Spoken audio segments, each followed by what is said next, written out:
हमारे YouTube channel के अंदर। मेरा नाम है कुमार। जैसा कि मैंने बताया था कि मैं जीएस नदी की जो special Delhi police special book निकली है, मैं उसमें हिस्ट्री का पोर्शन कंप्लीट करवा रहा हूँ।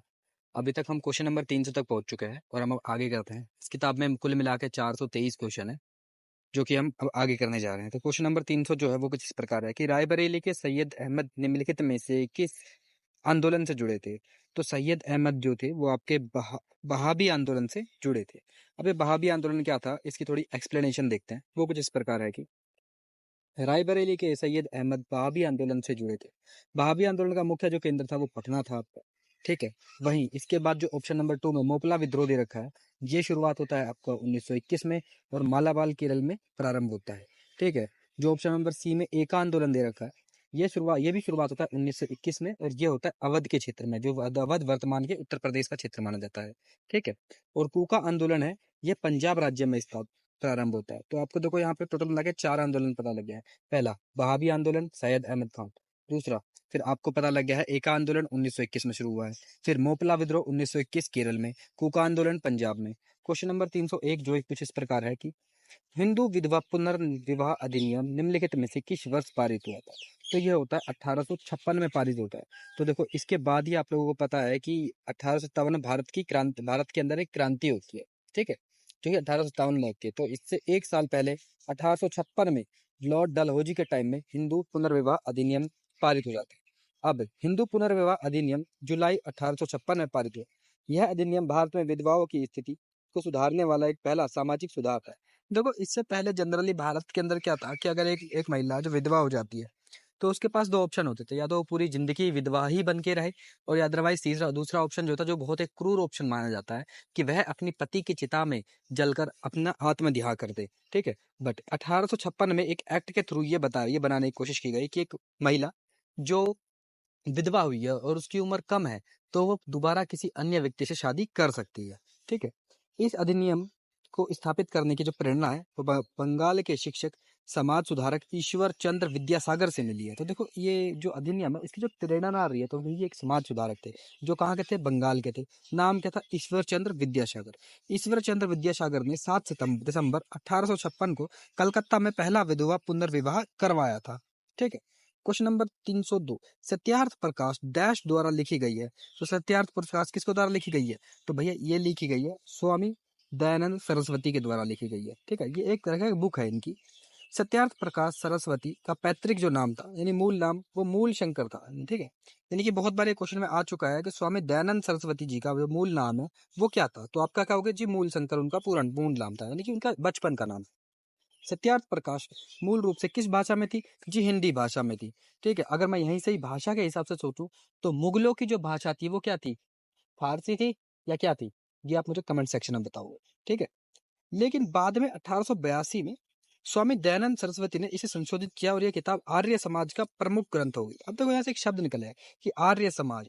ठीक है। इसकी स्थापना कब होती है, आर्य समाज की स्थापना मैं पहले वाले लेक्चर्स में बता चुका हूँ।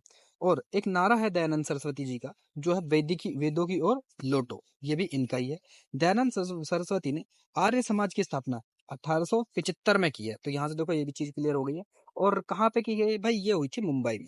तो इस क्वेश्चन के अंदर आपको क्या सीखने को मिला, इस क्वेश्चन के अंदर आपको सीखने को मिला है कि सत्यार्थ प्रकाश स्वामी दयानंद सरस्वती की बुक है। ठीक है। आर्य समाज की स्थापना स्वामी दयानंद सरस्वती ने 1875 में की है। ठीक है। सत्यार्थ प्रकाश जो किताब है उसकी भाषा क्या है, हिंदी है। ठीक है। और वेदों की ओर लौटो, ये नारा किसका है, स्वामी दयानंद सरस्वती जी का। तो एक क्वेश्चन के अंदर आपको 5 टॉपिक समझ में आ गए होंगे। ठीक है। अब हम चलते हैं आगे वाले प्रश्न पे। क्वेश्चन नंबर 303 जो ये बोलता है कि डॉक्टर आत्माराम पांडुरंग और न्यायमूर्ति रनाडे ने वेदों पर आधारित ज्ञान के सिद्धांत का समर्थन करते हुए महाराष्ट्र में डैश की स्थापना की है। तो देखो सबसे पहले पुराने क्वेश्चन के हिसाब से जो आर्य समाज था वो तो मुझे पता लग गया कि 1875 में उसकी स्थापना होती है। परंतु जो स्वामी आत्माराम पांडुरंग और न्यायमूर्ति रनाडे ने, इन्होंने किस चीज की स्थापना की थी, तो इन्होंने स्थापना की थी आपकी प्रार्थना समाज की। ठीक है। प्रार्थना समाज जो है वो आपका 1867 में बनता है। ठीक है। प्रार्थना समाज हिंदुओं का सामाजिक और धार्मिक सुधार के लिए स्थापित एक आंदोलन था। इसकी स्थापना 1867 में डॉक्टर आत्माराम पांडुरंगन और महादेव गोविंद रनाडे ने और इतिहासकार आरजी बढ़ा करने की थी। देखो यहाँ पे आपको मोटा मोटा ये दो चीज याद रखनी है। पहला, इस समाज में प्रमुख व्यक्ति कौन है जी? आत्माराम पांडुरंग है और महादेव गोविंद रनाडे हैं। ठीक है, कब हुई है? 1867 में हुई है। नाम क्या है? प्रार्थना समाज नाम है। ठीक है, इसका उद्देश्य था लोगों को एकाशवाद की भावना बढ़े और मूर्ति पूजा और अंधविश्वास को खत्म किया जाए। ठीक है, इसके बाद प्रार्थना समाज में सुबोध पत्रिका नाम का एक पत्र प्रकाशित होता है। ठीक है, सुबोध पत्रिका नाम का एक पत्र। अगर मैं आपको रिवीजन कराऊं तो इस समाज की स्थापना 1867 में हुई। 1875 में कौन सा समाज की स्थापना हुई थी? बताओ। आर्य समाज की स्थापना हुई थी। वो कौन थे? दयानंद सरस्वती थे। ये कौन था? ये तो पांडुरंग है और रनाड़े हैं, इन दोनों ने मिलकर करी है। ठीक है, और 1875 दयानंद सरस्वती नाम के समाज में कौन सी किताब फेमस हुई थी? जो सत्यार्थ प्रकाश थी। किसकी थी? स्वामी दयानंद सरस्वती की थी। ठीक है, क्वेश्चन नंबर 304। 1828 में ब्रिटिश भारत के निम्नलिखित समाज सुधारकों में किसके द्वारा ब्रह्म समाज की स्थापना की गई है? देखो, ब्रह्म समाज की जो स्थापना है ये आपकी राजा राम मोहन राय द्वारा की गई है। तो आपको तीसरा समाज ही पता लग गया है यहाँ पे कि राजा राम मोहन राय ने 1828 में ब्रह्म समाज की स्थापना करी। ब्रह्म समाज का मुख्य उद्देश्य शाश्वत भगवान की पूजा करना था। इसकी प्रार्थना ध्यान शास्त्रों के पढ़ने पर केंद्रित था। ठीक है, इसके बाद राजा राममोहन राय को भारत में नव जागरण का अग्रदूत, सुधार आंदोलन का प्रवर्तक, आधुनिक भारत का पिता कहा जाता है। राजा राममोहन राय ने ब्रह्म समाज की स्थापना 1828 में कोलकाता में की थी, जिसे बाद में ब्रह्म समाज कहा गया। ठीक है, इसके बाद राजा राममोहन राय ने शंखवाद कुमेदी बांग्ला भाषा तथा मिरात उल अखबार फारसी भाषा समाज पत्रों का प्रकाशन किया है। तो देखो, इस क्वेश्चन के अंदर आपको मोटा मोटा क्या सीखने को मिला है? सबसे पहले दो समाचार पत्रों के पद मिले हैं। एक तो संवाद कुमेदी है। संवाद कुमेदी जो है ये बांग्ला भाषा में था। दूसरा मिरात उल अखबार है, ये फारसी भाषा में था। इन्होंने 1828 में ब्रह्म समाज की स्थापना करी। और आगे जाऊं तो 1867 में आपका प्रार्थना समाज आ जाएगा। और आगे जाऊं तो 1875 में आपका आर्य समाज आ जाएगा। ठीक है, अगर मैं तीनों क्वेश्चन को अब समराइज कर दूं तो 1875 में आपका आर्य समाज दयानंद सरस्वती, 1867 में आपका ब्रह्म समाज नहीं है, इसका आंसर है प्रार्थना समाज। प्रार्थना समाज पांडुरंग और आपका रानाडे ने। फिर 1828 में आपका ब्रह्म समाज जो कि आपके थे राजा राम मोहन राय ने किए। Question number 305। 1860 के दशक में प्रार्थना समाज की स्थापना कहाँ हुई थी? तो ये महाराष्ट्र में। जो दशक था ना, हुई तो ये 1867 में है, बट ये जो डेकेट था वो डेकेट आपका 1860 से 70 वाला ही तो था। ठीक है, तो इसलिए ये चीज हुई है। कहाँ? महाराष्ट्र में है। अब इसकी एक्सप्लेनेशन पे चलते हैं। प्रार्थना समाज की जो स्थापना है वो 1867 में आत्माराम पांडुरंग ने की थी। प्रार्थना समाज में महाराष्ट्र पुनर्जागरण में बहुत महत्वपूर्ण भूमिका निभाई है। इसने महाराष्ट्र में धार्मिक सामाजिक सुधारों पर केंद्रित किया है। ठीक है, क्वेश्चन नंबर चलते हैं 306 के ऊपर। जो क्वेश्चन नंबर 306 कुछ इस प्रकार है। निम्नलिखित में से कौन सी पुस्तक 1873 में ज्योतिबा फूले द्वारा लिखी गई है? तो वो कौन सी पुस्तक है जो ज्योतिबा फूले द्वारा लिखी है? वो गुलामगिरी है। वो पुस्तक कौन सी पुस्तक है जी? वो है गुलामगिरी, जो ज्योतिबा फूले ने लिखी है। ज्योतिबा फूले ने पुस्तक गुलामगिरी को जाति व्यवस्था का विरोध करने वाले साहित्य में से एक माना जाता है, जिसे 1873 में मराठी भाषा में लिखा है। ज्योतिबा फूले महाराष्ट्र के एक प्रमुख भारतीय सामाजिक कार्यकर्ता, जाति विरोधी सुधारक, विचारक और लेखक थे। ठीक है, इसके बाद अब देखो, अगर मैं यहाँ से एक अलग चीज बताऊं तो ज्योतिबा फूले की एक जो उनकी बीवी थी, उनका नाम था सावित्री बाई फूले। इसको याद रखना। Question number 307। निम्नलिखित में से किस समाज सुधारक की स्थापना 1864 में मद्रास में हुई थी? तो देखो, अभी तक मैं आपको क्या क्या बता चुका हूँ। 1875 आपका आता है आर्य समाज, 1867 आपका आता है प्रार्थना समाज, 1828 आपका आता है ब्रह्म समाज। अब इन दोनों के बीच में एक और आ गया है 1864। इसके ये है आपका वेद समाज।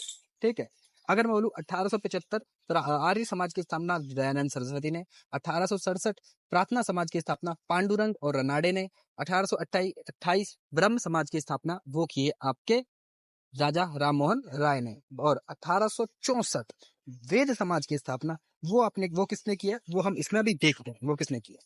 वेद समाज ब्रह्म समाज के विचारों से प्रेरित था। वेद समाज की स्थापना 1864 में मद्रास के केशव चंद्र सेन और श्री धरलू नायडू ने की थी। मिल गया यहाँ पे धरलू नायडू और केशव चंद्र। ये इतना इंपॉर्टेंट नहीं है, बट ये डेट इंपॉर्टेंट है कि 1864 मद्रास वेद समाज। वेद समाज ने जाति भेद को खत्म करने विधवा पुनर्विवाह, महिला शिक्षा का बढ़ावा देने के लिए काम किया। देखो विधवा पुनर्विवाह से आपको समझ में आया कि 1856 में विधवा पुनर्विवाह एक्ट बना था। ठीक है, कौन थे भारत के वायसराय? भाई भारत के वायसराय समझे, डलहौजी। ठीक है, अब चलते हैं क्वेश्चन नंबर 308 पे। निम्नलिखित में से कौन अधिनियम 1829 में गवर्नर जनरल लॉर्ड विलियम बेटिक द्वारा पारित हुआ है? तो ये हुआ था आपका बंगाल सती रेगुलेशन अधिनियम। ठीक है, बंगाल सती विनियमन को 1829 में पारित किया गया। यह कानून ब्रिटिश भारत में ईस्ट इंडिया कंपनी के तत्कालीन गवर्नर जनरल विलियम बेटिंग ने लागू किया था। ठीक है, इस कानून के जरिए सती प्रथा को ब्रिटिश भारत के सभी हिस्सों में अवैध घोषित किया गया। ठीक है, या ठीक है, अब चलता है क्वेश्चन नंबर 309 पर कि देखो अभी तक तो ये है देव समाज, बट जो हमने अभी आगे क्वेश्चन देखा था वो था वेद समाज था वो। ठीक है, ये कौन सा? ये देव समाज है। ठीक है, वेद, इसको देव और वेद के अंदर डिफरेंस कर लेना कि जो देव समाज है इसकी स्थापना होगी 1887 में, पर वेद समाज की उसकी स्थापना होगी आपकी 1864 में। तो कंफ्यूजन मत पैदा करना इन दोनों क्वेश्चनों के बीच में। शिव नारायण अग्निहोत्री देव समाज के संस्थापक रहे हैं। ठीक है, वहीं आपका 1875 में दयानंद सरस्वती थे, 1867 में पांडुरंग और रनाड़े थे, 1828 में आपके राजा राम मोहन राय थे, 1864 में आपके एक अग्निहोत्री थे। ठीक है, और अब 1887 देव समाज की स्थापना शिव नारायण ये अग्निहोत्री थे। ठीक है, 1864 वाले मैं पीछे रिवाइज करा चुका हूँ, एक बार देख लेना। वह 1887 तक ब्रह्म समाज के सदस्य रहे, जिसके बाद उन्होंने इसे छोड़ दिया और फरवरी 1887 में देव समाज की स्थापना करी। अब एक पत्रिका आती है, इस पत्रिका ने एक सभा की आती है कि तत्वबोधनी सभा की स्थापना कब हुई है? तो तत्वबोधनी सभा की स्थापना कब होती है? 1839 में होती है। ठीक है, इसके बाद तत्वबोधनी सभा की स्थापना 1839 को कलकत्ता में हुई। इसके संस्थापक देवेंद्र नाथ टैगोर थे। क्वेश्चन नंबर हैं 311 पे। 1875 में स्थापित निम्नलिखित में से कौन सा संगठन मूर्ति पूजा का विरोध करता है और वेदों की अचूकता का समर्थन करता है? तो 1875 में कौन से समाज की स्थापना हुई थी? क्या क्या प्रार्थना समाज की स्थापना हुई थी? जी नहीं, ये तो 1867 में हुई है। फिर क्या रामकृष्ण मिशन की स्थापना हुई? जी नहीं। क्या परमहंस की स्थापना हुई? जी नहीं। तो इसकी सही आंसर क्या आपका? आर्य समाज डॉक्टर दयानंद सरस्वती जी ने जो स्थापित किया था। आर्य समाज से संबंधित कुछ मुख्य तथ्य जो कुछ इस प्रकार है कि स्थापना 1875 में होती है, बंबई महाराष्ट्र में होती है। आर्य समाज का मुख्यालय 1870 में लाहौर में स्थापित किया जाता है और संस्थापक कौन थे? दयानंद सरस्वती जी थे। इनकी एक बुक भी थी सत्यार्थ प्रकाश नाम से। अब इसके उद्देश्य हिंदू धर्म में व्याप्त बुराइयों को दूर करना, पुनः शुद्ध रूप से वैदिक धार्मिक को स्थापित करना, भारत में धार्मिक, सामाजिक, राजनीतिक रूप से एकत्रित करना। स्वामी दयानंद सरस्वती ने वेदों की ओर लौटो का नारा दिया। आर्य समाज द्वारा शुद्धि आंदोलन को प्रचलित किया गया और आर्य समाज के संस्थापक स्वामी दयानंद सरस्वती ने मूर्ति पूजा का विरोध किया था। अब आता है क्वेश्चन नंबर 312 के ऊपर। सत्य शोधन समाज के संस्थापक कौन थे? तो इसके जो संस्थापक है वो वही हैं जिनकी वाइफ का नाम ज्योतिबाई फूले रहेगा। तो वो कौन है? सॉरी, सावित्रीबाई फूले रहेगा। तो वो है ज्योतिबा फूले। सत्यशोधक समाज के संस्थापक सत्यशोधक 1873 को महाराष्ट्र के पुणे में ज्योतिबा फूले द्वारा स्थापित किया गया। एक सामाजिक सुधार आंदोलन था।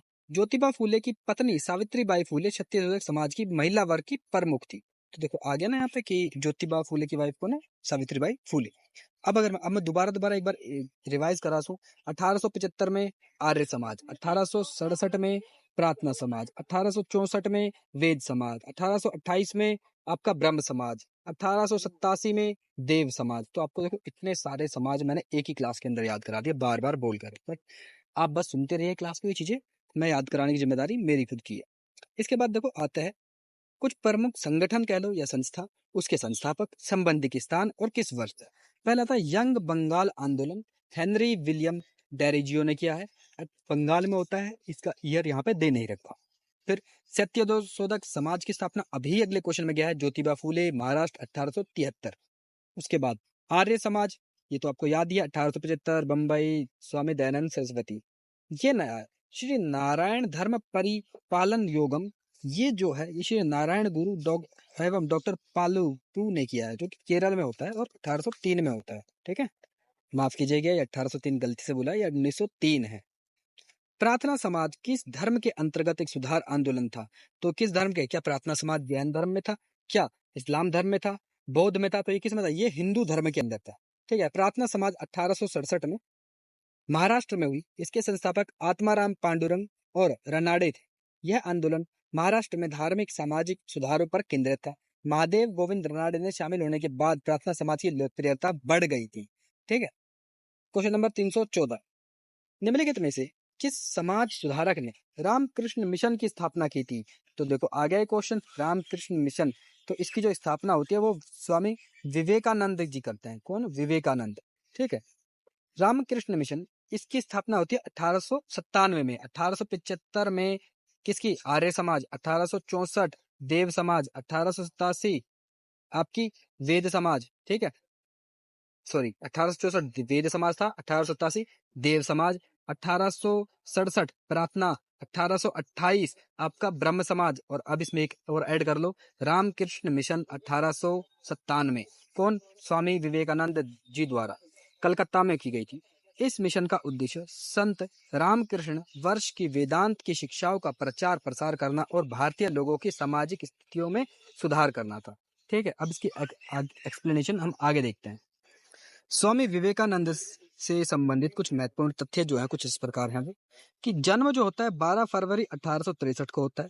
जन्म का जो स्थान है वो कलकत्ता है आपका। उसके बाद मृत्यु स्थान वेल्लूर मठ कलकत्ता और गुरु रामकृष्ण परमहंस सिंह। ठीक है।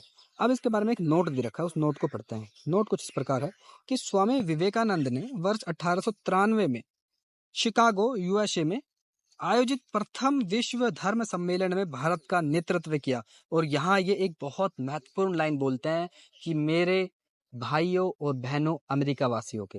ठीक है। जिससे पूरा अमेरिका एक तरीके से अचंभित हो गया था। क्वेश्चन नंबर 315, राजा राम मोहन राय ने डेविड हेयर के सहयोग से 1817 में कलकत्ता में निम्नलिखित में से किस शैक्षणिक संस्थान की स्थापना की है? तो कलकत्ता में होती है आपकी किसकी? कौन सा कॉलेज खुलता है जी? हिंदू कॉलेज खुलता है। कब? 1817 में। राजा राम मोहन राय ने देशवासियों के मध्य आधुनिक शिक्षा का प्रसार करने के लिए वर्ष 1817 में डेविड हेयर के सहयोग से हिंदू कॉलेज की स्थापना की है। 1825 में राजा राममोहन राय ने वेदांत कॉलेज की स्थापना की, जहां भारतीय शिक्षा पश्चिमी सामाजिक और भौतिक शिक्षा के लिए की पढ़ाई होती थी।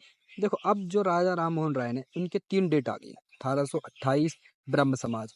1817 कौन सा? हिंदू कॉलेज। 1825 कौन सा कॉलेज जी? वेदांत कॉलेज खोला है। ठीक है। ये तीनों भूलना मत। अब चलता है क्वेश्चन नंबर 316, निम्नलिखित में से किस समाज सुधारक ने ब्रिटिश भारत में आधुनिक बंगाली वर्णमाला का विकास किया है? तो ये कौन से है? ये ईश्वर चंद्र विद्यासागर है। कौन? ईश्वर चंद्र विद्यासागर जी। इनसे प्रेरणा किसने ली थी? 1856 में हिंदू पुनर्विवाह अधिनियम जो डलहौजी के टाइम पे आता है, वो प्रेरणा इनसे लेता है। ये पहला हिंदू विवाह कहाँ कराते हैं? ये पहला हिंदू विवाह कलकत्ता यानी बंगाल में कराते हैं। 19वीं सदी के समाज सुधारक पंडित ईश्वर चंद्र विद्यासागर ने समाज सुधार और महिला अधिकारों को बढ़ाने में महत्वपूर्ण भूमिका निभाई। इन्होंने ब्रिटिश भारत में आधुनिक बंगाली वर्णमाला का विकास किया। यह विधवा पुनर्विवाह का समर्थन करने वाले प्रमुख बंगाली समाज सुधारक थे। यह सोम प्रकाश समाचार पत्र के संपादक रहे हैं। इन्होंने स्त्री शिक्षा के प्रचार हेतु बंगाल में विद्यालयों की स्थापना भी की है। क्वेश्चन नंबर 317, निम्नलिखित में से किसने परिवर्तित हिंदुओं को हिंदू समाज के मुख्य धारा में वापस लाने के लिए शुद्धि आंदोलन शुरू किया? तो शुद्धि आंदोलन किसने शुरू किया था? तो ये वही हैं जो 1875 में आर्य समाज की स्थापना करेंगे, जिनकी किताब का नाम सत्यार्थ प्रकाश था, जो हिंदी भाषा में थी। तो ये सब किससे रिलेटेड हैं? ये आपके हैं स्वामी दयानंद सरस्वती हैं। ठीक है। आर्य समाज के संस्थापक दयानंद सरस्वती ने ईसाई इस्लाम धर्म का अपना चुके परिवर्तित हिंदुओं को पुनः हिंदू धर्म में लाने के लिए शुद्धि आंदोलन शुरू किया। स्वामी दयानंद सरस्वती ने वेदों को भारत के युग की चट्टान हिंदू धर्म का अचूक और सच्चा मूल बीज माना है।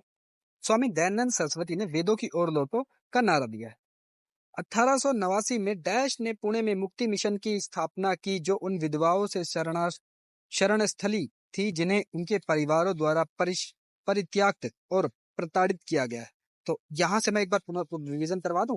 1897 में रामकृष्ण परमहंस, 1864 वेद समाज 1887, देव समाज 1828, ब्रह्म समाज 1817, आपका हिंदू कॉलेज 1825, वेदांत कॉलेज 1856, हिंदू पुनर्विवाह अधिनियम 1867, ये क्या है आपका प्रार्थना समाज। ये अभी तो मैं आपको 7 डेट याद करा चुका हूँ और ये अब आगे है कि जिन महिलाओं का विधवा हो जाती थी और उनके घर वाले उन्हें प्रताड़ित या प्रकाशित यानी निकाल देते थे, तो इसमें मुक्ति मिशन की स्थापना किसने की है? वो पंडिता रमाबाई ने की है। एक बहुत बड़ी समाज सुधारक रही हैं ये। पंडिता रमाबाई ने 1889 में विधवाओं के लिए शारदा सदन की स्थापना की तथा पुणे में इन्हें महिलाओं के कल्याण के लिए मुक्ति मिशन शुरू किया।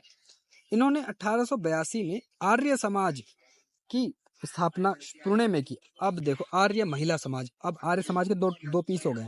पहला तो आ गया सिंपल, अगर मैं बोलूं आर्य समाज, ओनली आर्य समाज, तो आप क्या बोलोगे? आप कहोगे 1875 स्वामी दयानंद सरस्वती। बट अगर मैं ये जोड़ दूं आर्य महिला समाज, तो आप क्या कहोगे? तो आप कहोगे 1882, और उसमें एक महत्वपूर्ण भूमिका किसने निभाई है? वो रमाबाई ने निभाई, पंडित रमाबाई ने।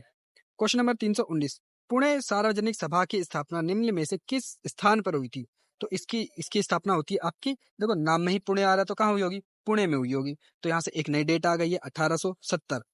ठीक है, 1867 के ठीक 3 साल बाद, यानी कि प्रार्थना समाज के ठीक 3 साल बाद किसकी? पुणे सार्वजनिक सभा की स्थापना हो जाएगी। जो कौन करता है? महात्मा गोविंद रानाडे 1870 में पुणे महाराष्ट्र में की थी। पुणे सार्वजनिक सभा का उद्देश्य तत्कालीन सरकार तथा जनता के बीच मध्यस्थता तथा किसानों के कानूनी अधिकारों को लोकप्रिय बनाना था। इसके बाद क्वेश्चन नंबर 320, वो कुछ इस प्रकार है कि भारत में सती प्रथा का अंत किसने किया? तो ये कौन करता है? विलियम बेटिंग करते हैं। 1829 का सती प्रथा एक्ट लाके, ठीक है, तब जाके इसका आविष्कार होता है। किसकी हेल्प के कौन इसमें एक सहायक है भूमिका निभाता है? वो राजा राम मोहन राय। भारत में सती प्रथा का अंत विलियम बेटिंग ने किया। ब्रह्म समाज के संस्थापक राजा राम मोहन राय ने प्रयासों से 4 दिसंबर 1829 को तत्कालीन फोर्ट विलियम बंगाल के गवर्नर विलियम बेटिंग ने सती प्रथा पर रोक लगा दी।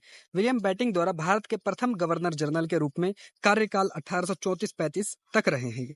क्वेश्चन नंबर 321, वेदों की ओर लौटो 5 बार रिवीजन करा चुका हूँ। ये नारा किसने दिया है? ये आपका दयानंद सरस्वती जी ने दिया है, जिन्होंने 1875 में प्रार्थना आर्य समाज की स्थापना करेंगे और 1882 में पंडिता रमाबाई इस आर्य महिला समाज के अंदर एक नया गठन जोड़ देती है। वेदों की ओर लौटो का नारा स्वामी दयानंद सरस्वती ने दिया। इन्होंने वर्ष 1875 में आर्य समाज की स्थापना की। स्वामी दयानंद सरस्वती ने सत्यार्थ प्रकाश नामक पुस्तक लिखी। इनको भारत का मार्टिन लूथर भी कहा जाता है। ये इंपॉर्टेंट आ गया ना कि इनको भारत का मार्टिन लूथर कहा जाता है। अब ये थे कौन? ये आप लोग मुझे कमेंट में बताएंगे, मार्टिन लूथर था कौन? स्वामी दयानंद सरस्वती के बचपन का नाम मूलशंकर था। स्वामी दयानंद सरस्वती ने एंग्लो वैदिक स्कूलों की स्थापना की, यानी शुरुआत करी थी, जिसमें वैदिक सभ्यता भी और अंग्रेजी भाषा का भी ज्ञान दिया जाता था। स्वामी विवेकानंद ने धर्म संसद महासभा में कब भाग लिया? तो ये 1893 में लेते हैं, ठीक है, जो शिकागो में होती है। शिकागो कहाँ है? यूएसए का एक शहर है। धर्म संसद महासभा का उद्घाटन 1893 में अमेरिका के शिकागो शहर में हुआ। धर्म संसद महासभा में स्वामी विवेकानंद ने अपने भाषण की शुरुआत मेरे अमेरिकी भाइयों और बहनों से की। क्वेश्चन नंबर 323, 1820 में थॉमस मुनरो ने निम्नलिखित में से कौन सी लगान व्यवस्था आरंभ की थी? तो ये कौन सी थी? ये आपकी थी रैयतवाड़ी। कौन सी? रैयतवाड़ी थी। इसके बाद थॉमस मुनरो ने 1820 में रैयतवाड़ी प्रणाली की शुरुआत की। रैयतवाड़ी व्यवस्था शुरुआत सबसे पहले मद्रास में हुई। इसके बाद इस व्यवस्था को मुंबई में लागू किया। भारत में ब्रिटिश साम्राज्य के कुल भाग के लिए 51% भूमि पर व्यवस्था लागू थी। यानी अगर भारत के जितना भी क्षेत्र में जहाँ ब्रिटिश शासन था, उसके 51% भाग पर यह व्यवस्था लागू थी। इस व्यवस्था के द्वारा सरकार किसानों से सीधे तौर पर कर वसूली करती थी। 1824 क्वेश्चन नंबर आता है 324। 1793 में स्थायी बंदोबस्त अधिनियम का उद्देश्य ईस्ट इंडिया कंपनी और डैश के बीच निश्चित राजस्व संग्रह के लिए एक समझौता हुआ। तो ये किस जमींदारों के बीच हुआ था? किसके बीच? अंग्रेजों और जमींदारों के बीच। स्थायी बंदोबस्त का वर्ष 1793 में लागू किया। इसे बंगाल का स्थायी बंदोबस्त या जमींदारी व्यवस्था के नाम से भी जाना जाता है। यह व्यवस्था जमींदारी भारत के 19% भाग पर लागू थी। इसके अंतर्गत लगान वसूली का 10/11 भाग सरकार तथा शेष 1/11 भाग जमींदारों हेतु नियत कर लिया था। यानी अगर 11 रुपए लगान के रूल तौर पर वसूल किए गए हैं तो 10 रुपए आप ब्रिटिश सरकार को देते थे और 1 रुपया ये जमींदार अपने पास रख लिया करते थे। यह भूमि राजस्व प्रणाली थी जिसे ब्रिटिश ईस्ट इंडिया कंपनी ने गवर्नर जनरल लॉर्ड कॉर्नवालिस शासनकाल में शुरू किया था। सबसे पहले बंगाल, बिहार और उड़ीसा में लागू की गई थी। Question number 325। वर्तमान के पश्चिम उत्तर प्रदेश, मध्य प्रदेश और पंजाब के कुछ हिस्सों में 1822 में किस व्यवस्था को शुरू किया गया था? तो वो कौन थी? वो आपकी महलवाड़ी व्यवस्था थी। ठीक है। रैयतवाड़ी व्यवस्था कौन थी? वो 1820 में शुरुआत की गई है। किसके द्वारा? मुनरो के द्वारा। 1822 में किसकी शुरुआत हुई थी? जी, महलवाड़ी व्यवस्था। कहाँ पे? मध्य प्रदेश, उत्तर प्रदेश वाले कुछ क्षेत्रों पे, साथ में पंजाब भी था इसमें। महलवाड़ी व्यवस्था के अंतर्गत भारत के लगभग 30% भूभाग पर राजस्व की यह व्यवस्था लागू थी। महलवाड़ी व्यवस्था की अवधारणा सर्वप्रथम होल्ट मैकेंजी ने दी थी। किसने की थी? होल्ट मैकेंजी ने दी थी। Question number 326। 1882 में हंटर आयोग की स्थापना के लिए किस विषय पर जांच की जा रही थी? तो वो शिक्षा थी आपकी। कौन सी थी? शिक्षा। 1882 में हंटर आयोग की अध्यक्षता पर विलियम हंटर ने की थी। यह आयोग भारत में शिक्षा की जांच के लिए नियुक्त किया था। इसमें पिछड़े जिलों में प्राथमिक विद्यालयों के लिए विस्तार के साथ साथ प्राथमिक शिक्षा का नियंत्रण जिला तथा नगरपालिका बोर्डों को दिया जाता है। Question number 327। विपिन चंद्र पॉल ने कौन सा समाचार पत्र शुरू किया? तो ये इंपॉर्टेंट है। कौन सा समाचार पत्र शुरू किया? उसका नाम था आपका न्यू इंडिया, जो कि एक वीकली मैगजीन थी। ठीक है। विपिन चंद्र पॉल ने न्यू इंडिया समाचार पत्र अंग्रेजी भाषा में 1901 में प्रकाशित किया। विपिन चंद्र पॉल भारतीय राष्ट्रीय कांग्रेस के गरम दल के नेता थे। सुधारक, जो दूसरी मैगजीन है, समाचार पत्र की शुरुआत गोपाल आगरकर ने की थी। यह अंग्रेजी तथा मराठी दोनों भाषाओं में प्रकाशित होती थी। यह 1888 में प्रकाशित हुई और तलवार समाचार पत्र से संबंधित व्यक्ति वीरेंद्र नाथ चट्टोपाध्याय, मैडम भीकाजी कामा थी। ठीक है। क्वेश्चन नंबर 328 जो है वो ये है कि अलीगढ़ में मोमडन एंग्लो ओरिएंटल कॉलेज किसने स्थापित किया? तो ये कौन है? यह मौलाना अबुल कलाम, यह आपका सैयद अहमद खान है। ये मैंने गलत पढ़ दिया, एक गलत है, सैयद अहमद खान है। अलीगढ़ में मोमडन एंग्लो ओरिएंटेड कॉलेज को सैयद अहमद खान ने स्थापित किया और इसकी स्थापना 1875 में हुई थी। 1875 में एक चीज की और स्थापना हुई थी। अब बताओ मुझे, वो क्या थी? आपकी आर्य समाज की स्थापना। ठीक है। और इसी दिन अलीगढ़ मुस्लिम यूनिवर्सिटी का नाम, जो आगे चल के यही बनती है, एंग्लो मोमडन कॉलेज जो रहता है, ये मोमडन की, इसकी भी स्थापना तभी होती है। मोमडन एंग्लो ओरिएंटेड कॉलेज का नाम परिवर्तित कर अलीगढ़ मुस्लिम विश्वविद्यालय कर दिया गया। सैयद अहमद खान को अलीगढ़ आंदोलन का प्रमुख माना जाता है। अब सैयद अहमद खान की जो पुस्तक थी उसका नाम जो है भारतीय स्वतंत्रता संग्राम 1857 में प्रमुख कारणों का स्पष्ट करने के लिए the cause of Indian revolt नामक इन्होंने पुस्तक लिखी है। सैयद अहमद खान को ही स्टाइफिंग सोसाइटी की स्थापना का श्रेय जाता है। कौन सी सोसाइटी? Scientific society. ठीक है। Question number 329। निम्नलिखित में से किस प्रणाली को भारत में अंग्रेजी साहित्य का मैग्ना कार्टा कहा जाता है? तो वुड्स डिस्पैच प्रणाली थी। ठीक है। वुड डिस्पैच प्रणाली को भारत में अंग्रेजी साहित्य का मैग्ना कार्टा कहा जाता है। 1854 में चार्ल्स वुड ने भारत में अंग्रेजी शिक्षा में बड़े बदलाव करने हेतु अपने सुझाव तत्कालीन गवर्नर डलहौजी को पत्र के माध्यम से प्रेरित किए, जिन्हें वुड डिस्पैच कहा गया। वुड के आदेश पत्र का संबंधित निम्नलिखित में से कौन से सुधार से थे? तो देखो, ये कौन से सुधार थे? ये तो हमें ऊपर वाले क्वेश्चन में पता लग गया है कि ये शिक्षा से सुधार रहे हैं, शिक्षा से रिलेटेड सुधार रहे हैं। वुड्स के आदेश पत्र का संबंध शिक्षा में सुधार से था। इस आदेश पत्र को वुड्स डिस्पैच अथवा वुड का घोषणा पत्र भी कहा गया है। वर्ष 1854 में ब्रिटिश ईस्ट इंडिया कंपनी ने भारत में एक शिक्षा प्रणाली की पेशकश की। वुड्स के आदेश पत्र घोषित होने के समय भारत के गवर्नर जनरल कौन थे? डलहौजी। और 1856 में जो हिंदू पुनर्विवाह एक्ट आता है, हिंदू विवाह पुनर्विवाह एक्ट 1856, वो भी इनके टाइम पर ही आया था।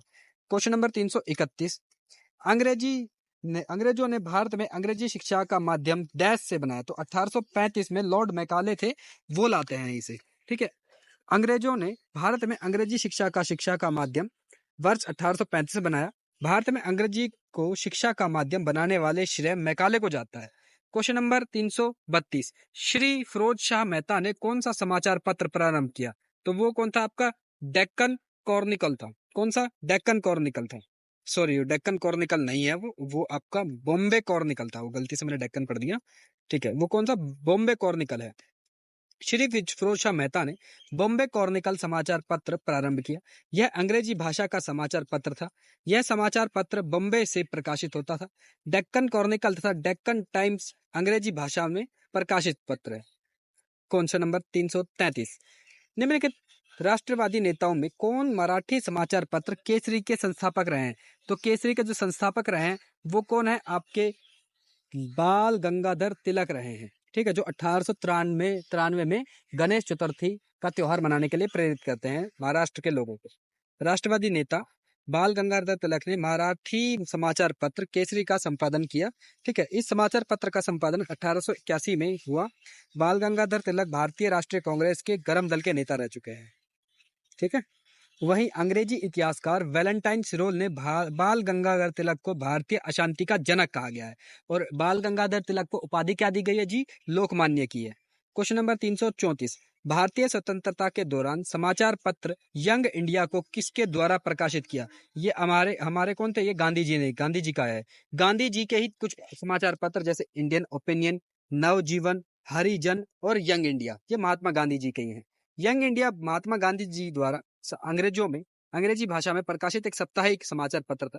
महात्मा गांधी द्वारा प्रकाशित कुछ अन्य पत्र जैसे इंडियन ओपिनियन, नवजीवन और हरिजन, ये मैं आपको बता ही चुका हूँ। क्वेश्चन नंबर 335, भारत का पहला प्रमुख समाचार पत्र बंगाल गजट किस वर्ष शुरू किया गया था? तो यह 1780 में आता है। कौन? बंगाल गजट। भारत का पहला प्रमुख समाचार पत्र बंगाल गजट 1780 में शुरू किया। बंगाल गजट साप्ताहिक के संपादक जेम्स अगस्टन हिक्की थे। यह अंग्रेजी समाचार पत्र कोलकाता से प्रकाशित होता है। महात्मा गांधी ने दक्षिण अफ्रीका में कौन सा अखबार शुरू किया? तो वो था आपका इंडियन ओपिनियन। ठीक है, कौन सा अखबार था? इंडियन ओपिनियन था। इंडियन ओपिनियन अखबार का प्रकाशन डरबन, दक्षिण अफ्रीका में शुरू हुआ था। इंडियन ओपिनियन अखबार के प्रथम संस्थापक मनसुख लाल नज्जर थे। कॉमनवेल्थ नामक साप्ताहिक अखबार एनी बेसेंट का था। और नेशनल हेराल्ड आपका अखबार जो था 1938 में पंडित जवाहरलाल नेहरू ने शुरू किया था। क्वेश्चन नंबर 337, भारतीय राष्ट्रीय कांग्रेस के दौरान प्रसिद्ध उपन्यास आनंद मठ किसका है? तो ये बंकिम चंद्र चट्टोपाध्याय का उपन्यास है। किसका? बंकिम चंद्र चट्टोपाध्याय का। इसके अंदर से ही भारत की बहुत सारी चीजें निकलेंगी। भारतीय राष्ट्रीय आंदोलन के दौरान प्रसिद्ध उपन्यास आनंद मठ ने वर्ष 1882 को बांग्ला भाषा में बंकिम चंद्र चट्टोपाध्याय ने लिखा। भारत का राष्ट्रगीत, मैंने बोला भारत की बहुत सारी चीजें निकलेंगी। पहला, भारत का राष्ट्रगीत वंदे मातरम भी आनंद मठ उपन्यास से ही लिया गया है। आनंद मठ उपन्यास में ही बंगाल के सन्यासी विद्रोह का वर्णन है। क्वेश्चन नंबर 338, भारत में ब्रिटिश शासन में पहले गवर्नर जनरल कौन थे? वो आपके थे कौन? वॉरेन हेस्टिंग थे। ठीक है, कौन? Warren Hasting. वर्ष 1873 में 1885 तक वॉरेन हेस्टिंग ने वर्ष 1772 में बंगाल का गवर्नर बना। 1773 में रेगुलेटिंग एक्ट के माध्यम से उसे बंगाल का पहला गवर्नर जनरल नियुक्त किया गया। ठीक है, बनारस के महाराजा चैत सिंह के साथ तनावपूर्ण संबंधों के कारण इंग्लैंड में वॉरेन हेस्टिंग पर महाभियोग चलाया गया। भारत के पहले गवर्नर जनरल विलियम बेटिंग थे। कौन? William Bentinck. ठीक है, वॉरेन हेस्टिंग के समय भारत के पहले सुप्रीम कोर्ट की स्थापना 1774 कलकत्ता में हुई थी। क्वेश्चन नंबर 339, वर्ष 1829 में गवर्नर जनरल डैश द्वारा सती प्रथा अवैध व दंडनीय बना दी। वो कौन थे? बेटिंग थे। 1829 में एक्ट लाते हैं। कौन? विलियम बेटिंग थे। किसके साथ मिलके? राजा राम मोहन राय साथ के मिलके। 1828 में राजा राम मोहन ने किस चीज की स्थापना की थी? ब्रह्म समाज की स्थापना। 1825 में किस चीज की स्थापना की थी? वेदांग कॉलेज की स्थापना। 1817 में किस चीज की स्थापना की थी? आप कहोगे हिंदू कॉलेज की स्थापना। विलियम बेटिंग 1828 से 1835। विलियम बेटिंग ने 1829 में सती प्रथा का अवैध घोषित किया। विलियम बेटिंग बंगाल के आखिरी गवर्नर जनरल, भारत के पहले गवर्नर जनरल थे। ठीक है, विलियम बेटिंग ने 1829 में बंगाल की सती विनियमन पारित किया। ठीक है, शुरुआत में यह कानून सिर्फ बंगाल प्रेसिडेंसी में लागू हुआ। वर्ष 1830 में इसे बंबई और मद्रास प्रेसिडेंसी में भी लागू कर दिया गया। क्वेश्चन नंबर 340, स्थानीय स्वशासन के जनक के रूप में कौन जाना जाता है? तो इसका जो सही आंसर है वो है आपका रिपन। रिपन जो है वो स्थानीय स्वशासन के जनक माने जाते हैं। 1882 में स्थानीय स्वशासन प्रस्ताव पारित किया। 1880 से 84 तक ये भारत के वायसराय है। रिपन ने पहला कारखाना अधिनियम 1881 में पारित किया।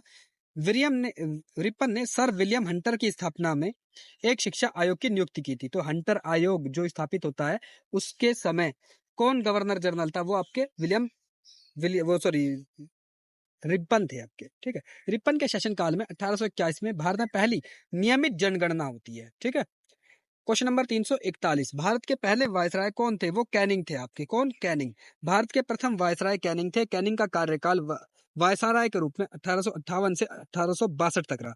गवर्नर ऑफ इंडिया एक्ट 1858 के अनुसार गवर्नर जनरल ऑफ इंडिया को भारत का वायसराय घोषित कर दिया गया। कैनिंग के दौरान पारित कुछ एक्ट 1800, देखो यहाँ पे मैंने एक गलती कर दी है कि जो विधवा पुनर्विवाह अधिनियम था ये डलहौजी नहीं है, ये कैनिंग था। ठीक है, गवर्नमेंट ऑफ इंडिया 1858, फिर नागरिक विधि संहिता कौन? 1859, भारतीय दंड संहिता जो कि अब भारतीय न्याय संहिता बन चुकी है 2023, वो 1860, गवर्नमेंट ऑफ इंडिया एक्ट 1861, वर्ष 1961, 1861 में मद्रास, कलकत्ता तथा बंबई में उच्च न्यायालय की स्थापना होती है। Question number 342, British east India company द्वारा नियुक्त 1833 में भारत का पहला ब्रिटिश गवर्नर जनरल कौन था? वो आपके बैटिंग रहे हैं। भारत का पहला ब्रिटिश गवर्नर जनरल बैटिंग थे। 1833 से 35 तक भारत के गवर्नर जनरल के रूप में इन्होंने कार्य किया है। क्वेश्चन नंबर 343, किस चार्टर कानून को भारत में ईस्ट इंडिया कंपनी का एकाधिकार कारोबार को खत्म कर दिया गया था? यह है चार्टर एक्ट 1813।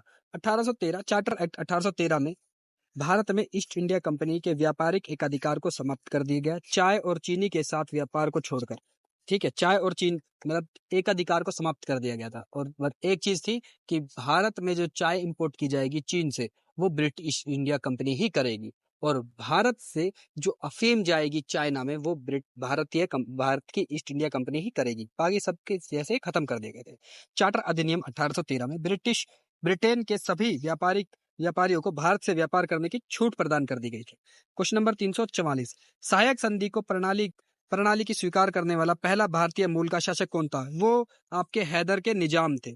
सहायक संधि की प्रणाली को स्वीकार करने वाले पहले भारतीय मूल के शासक हैदराबाद के निजाम थे। भारत में सहायक संधि प्रणाली का जनक वेलेस्ली को माना जाता है।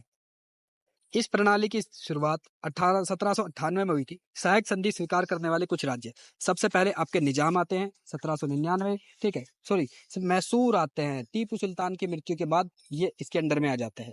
फिर अवध 1801, फिर सिंधिया घरानों का जो क्षेत्र था वो 1803 में मिलजुल जुड़ जाते हैं।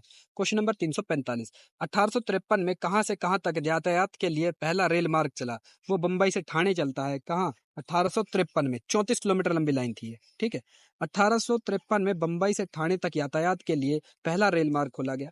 यह रेल मार्ग 34 किलोमीटर लंबा था। भारत में रेल प्रणाली की शुरुआत 1853 में हुई। भारत में रेल का जनक लॉर्ड डलहौजी को जाता है। भारतीय रेलवे बोर्ड का गठन 1905 में हुआ। ठीक है, क्वेश्चन नंबर 346, स्वतंत्रता भारत का पहला गवर्नर जनरल कौन था? वो माउंटबेटन थे। ठीक है, और स्वतंत्रता भारत का पहला गवर्नर जनरल माउंटबेटन था। इस पद पर इनका कार्यकाल 15 अगस्त 1947 से 21 जून 1948 तक रहा है। वहीं लिनिथगो जो हैं इनके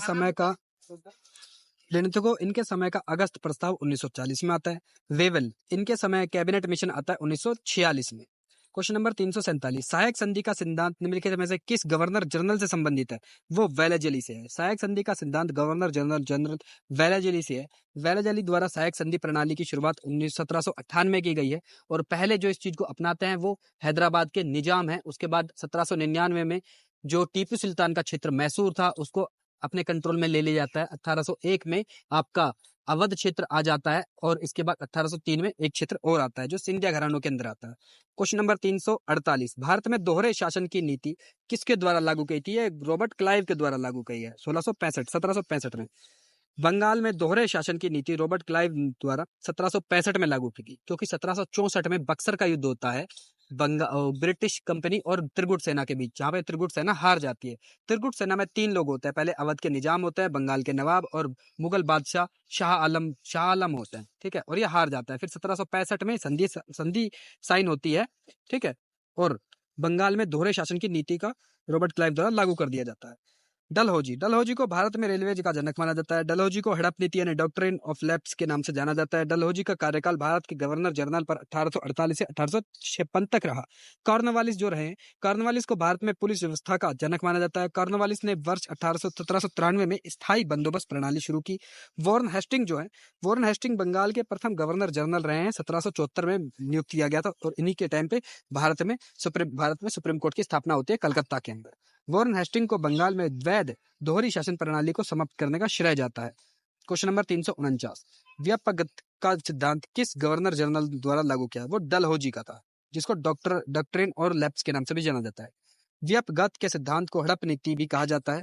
व्यापगत सिद्धांत के अंतर्गत सर्वप्रथम 17 राज्य का वर्ष 1848 से ब्रिटिश साम्राज्य में विलय होता है। अब गवर्नर जनरल वेलेजली के बारे में देखते हैं। वेलेजली को सहायक संधि प्रणाली की शुरुआत का श्रेय जाता है। वेलेजली की सहायक संधि प्रणाली पर हस्ताक्षर करने वाला प्रथम साम्राज्य हैदराबाद के निजाम थे, जो 1798 में आती है। एल्गिन ने अपने कार्यकाल के दौरान सर जेम्स लॉयल के अध्यक्षता में अकाल आयोग की स्थापना की। एल्गिन वर्ष 1894 में भारत के वायसराय गवर्नर जनरल पद पर नियुक्त हुए। और इस क्लास का अंतिम क्वेश्चन नंबर 350, निम्नलिखित में से किसने 1876 में सुरेंद्र बनर्जी के साथ मिलकर इंडियन एसोसिएशन नामक संगठन की शुरुआत की है? वो आपके थे आनंद मोहन बोस। इंडियन एसोसिएशन नामक संगठन भारत में स्थापित पहला घोषित राष्ट्रवादी संगठन था।